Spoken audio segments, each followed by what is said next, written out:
రామ్ నారాయణ్ రామ్. ఈ విషయాన్ని మనందరికీ స్పష్టంగా తెలుసు. భారతదేశం వద్ద ఒక గొప్ప ఆధ్యాత్మిక శక్తి ఉంది. ఆ శక్తితో అది ప్రతి ఒక్కరిని తనతో కలుపుకోగలదు. కానీ ఇందుకోసం అవసరం ఏమిటంటే మనల్ని మనం తెలుసుకోవడం, మన అంతఃకరణపు స్వరాన్ని వినడం.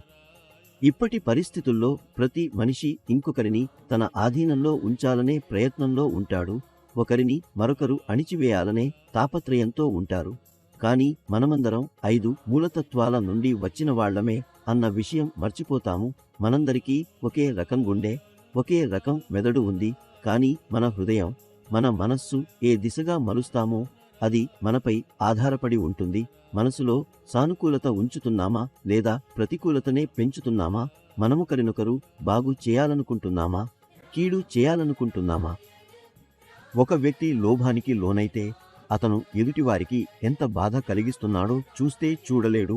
ఓసారి ఊహించండి, ఎవరో ఒకరు మీపై సంపూర్ణ విశ్వాసంతో ఉంటే అకస్మాత్తుగా మీరు మీ స్వలాభం కోసం ఆ విశ్వాసాన్ని చీల్చివేస్తే అతనికి ఎంత బాధ కలుగుతుందో తెలుసా? అందుకే మన స్వార్థం కోసం ఎప్పటికీ ఎవరినీ బాధ పెట్టకూడదు, ఎవరి విశ్వాసాన్ని చెడగొట్టకూడదు.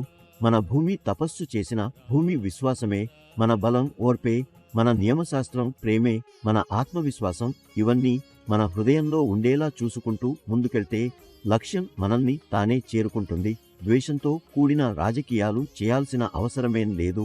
ఒకరినొకరు దిగజార్చే ప్రవర్తన అవసరం లేదు. మనకు ప్రకృతిలో నుండే అన్నీ లభించాయి. జీవితం మహత్తుగా మారేందుకు అది చాలు. మనం ప్రకృతిని పరిశీలించాలి, దానిని మన గురువుగా చేసుకోవాలి. ఎందుకంటే ప్రకృతి ఎప్పుడూ నశించదు. ఇది మనందరికీ తెలిసిన విషయమే. అయితే కాలక్రమంలో దానిలో మార్పులు మాత్రం వస్తుంటాయి. ఆ మార్పులను ప్రకృతి మనకు ఏదో ఒక కొత్త బోధనగా ఇస్తుంది. అందుకే ప్రకృతి ఒప్పుకున్న మార్గంలో నడవాలి. ఎందుకంటే ప్రకృతి మన జీవితాన్ని సంతులితంగా ఉంచుతుంది. మన జీవితం ఎక్కడ లోటుపాట్లతో ఉంటుందో అక్కడ ప్రకృతి ఆ లోటును పూరిస్తుంది. అందుకే మన ప్రకృతితో అనుసంధానం ఏర్పరచుకోవాలి. మన స్వభావాన్ని సానుకూలంగా ఉంచాలి. మనసులో ప్రేమను, పరస్పర సహకారాన్ని నింపుకోవాలి. అప్పుడు జీవితం ఎంత సులభమవుతుందో చూడండి. మనమే మన జీవితాన్ని సమస్యలతో నిండి ఉండేలా చేసుకున్నాం. మనం కోరుకోకపోయినా జీవితాన్ని సంక్లిష్టంగా మార్చుకున్నాం. రామ్ నారాయణ్ రామ్ మీ సంక్లిష్టమైన జీవితానికి సరైన దిశను చూపించే మహాత్ముడు. ఒక వ్యక్తి రామ్ నారాయణ్ రామ్తో అనుసంధానం పొందినప్పుడు అతని జీవితం కొత్త దృష్టికోణం పొందుతుంది. ఆ కొత్త దృష్టికోణమే అతనికి కొత్త శక్తిని ఇస్తుంది. జీవితం విజయవంతమవుతుంది. ఇలా చెబుతారు, కలియుగంలో రాముని నామమే ఆధారం. మీ బాధలు, వ్యాధులు, ఆటంకాలు, కష్టాలన్నీ రామనామంతోనే తొలగిపోతాయి. ప్రతి రోమంలో నిండి ఉన్నదే రాముడు. అదే రామనామం. రామ్ నారాయణ్ రామ్ అనే పేరులో పొదిగిపోయింది.